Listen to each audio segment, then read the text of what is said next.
लसुन प्याज अदुवा लसुन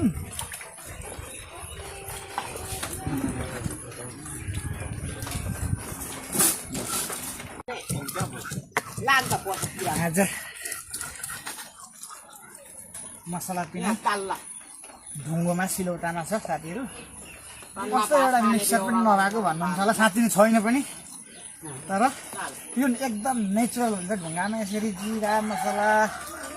लसुन अदुवा पिनेको चाहिँ साह्रै टेस्टी हुन्छ आज मैले मेरो खेतालाहरूलाई मेरो भान्सा खुवाउँदैछु साथीहरू कस्तो हुन्छ भरे खेतालालाई सोध्छु है त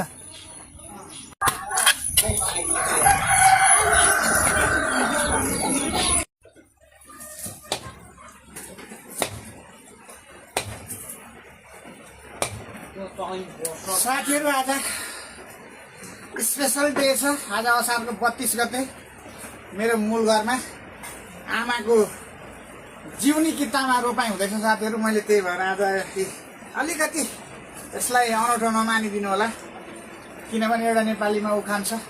खेतालो पल्काउनु पाहुना तर्साउनु भन्ने छ मैले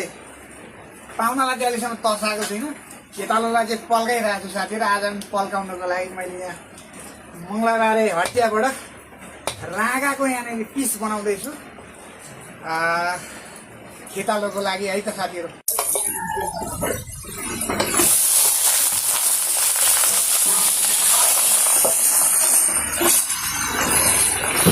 सब्जी कराईमा पाक्दैछ म मोबाइल बोकेर खेतबारी देखाउँछु यता बिहाडमा खेतालोहरू बिउ गाड्दै हुनुहुन्छ है साथीहरू यता भने रोपाइ चल्दैछ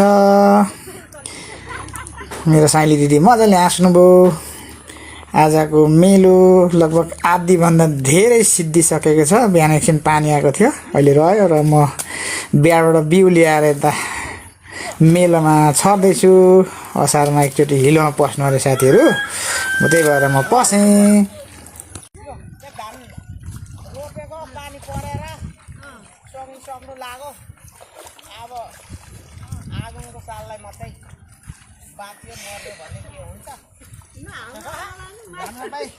धान रोपाइ जाँदैछ साथीहरू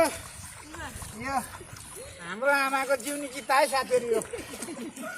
आज मैदान हुँदैछ आज असारको 32 गते छ